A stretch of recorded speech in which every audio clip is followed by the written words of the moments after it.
Hey, good morning, everybody, and I hope you're having a fantastic Wednesday.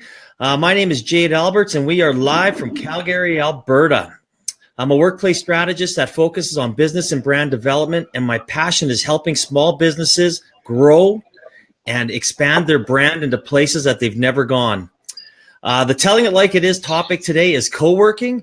Alex Putici is my guest from Work Nicer, based out of Calgary. Alex, thank you for joining me today. How are you? Hey Jade, I'm great, man. How are you? Oh, I'm just happy it's not snowing and I can get outside and avoid my 7-foot drifts on the side of the driveway. Seriously, man. As long as there's sunshine, I'm okay with it. But this gray snow has been a little much. Oh, I think it's had the most snow I've seen since I've been here in 16 years. So, wow. Yeah. So what I'll do is I'll give a little intro to Alex here, and then we'll get right into it. Alex says his life is always busy and ever-changing. And as such, you have some time to check out. If you want to check more out about Alex, it's on his website at putici.com, which is PUTICI.com.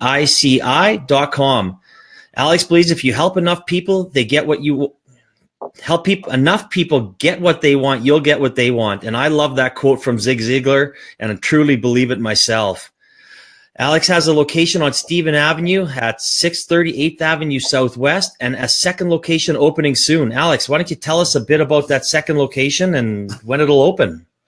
Yeah, good question. Well, so it's in the Beltline, not too far away from where we're at now, but just outside of downtown. So for the people that hate downtown and hate downtown traffic, it's a great spot for them.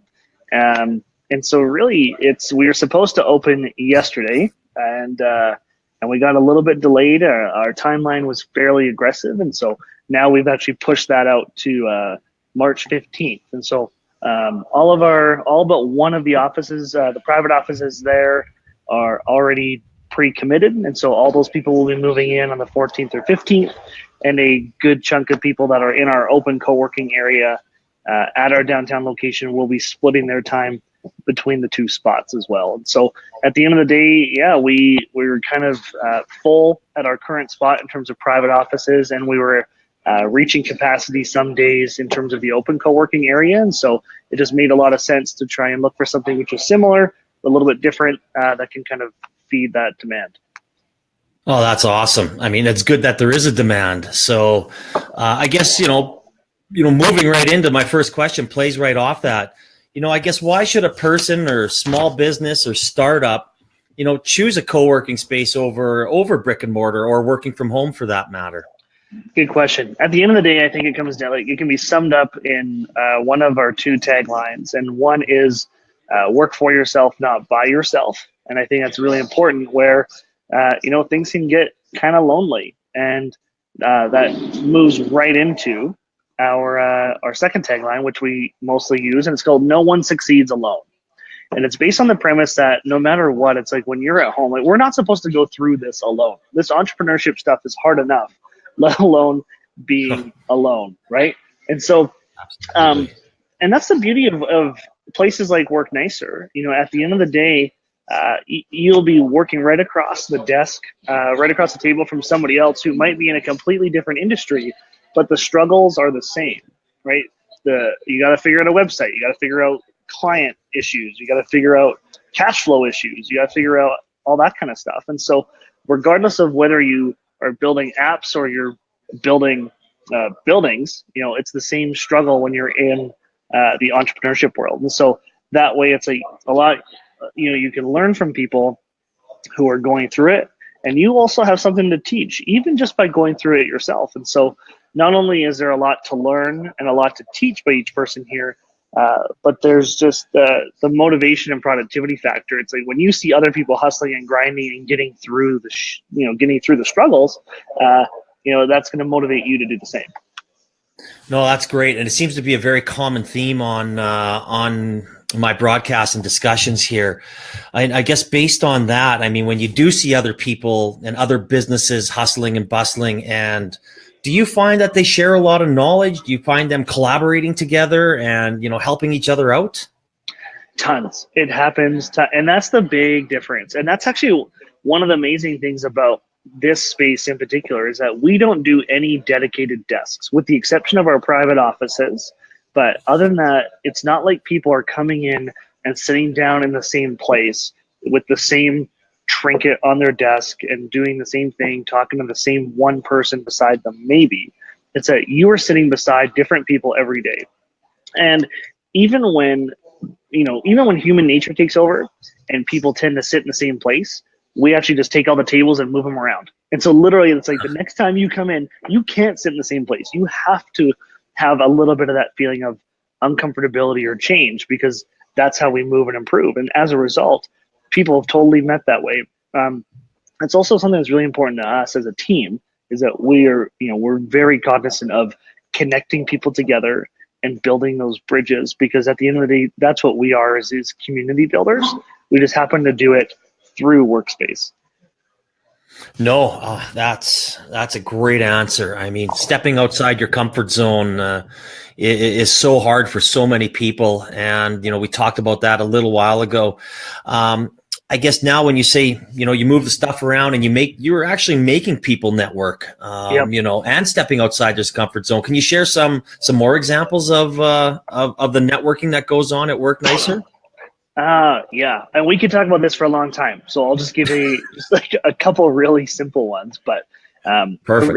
A really good example. A lot of people worry when they're going to a co-working space or shared office space that they're worried about their competition, right? Because they know that they're likely, at least in a space the size of ours, it's like you're likely not going to be the only person that does what you do or is in a similar industry. And so one of my favorite examples of collaboration is when you have designers and developers and that kind of thing that would normally be seen to compete with one another actually team up and start tackling bigger jobs, or are able to kind of help the ebbs and flows of the business by sending one person sending business to the other when that person is slower, and vice versa. And so that's a really good example. But then you also have people that are in completely different industries. So let's say you have a company that you have a landscaping company, or you have a more traditional business.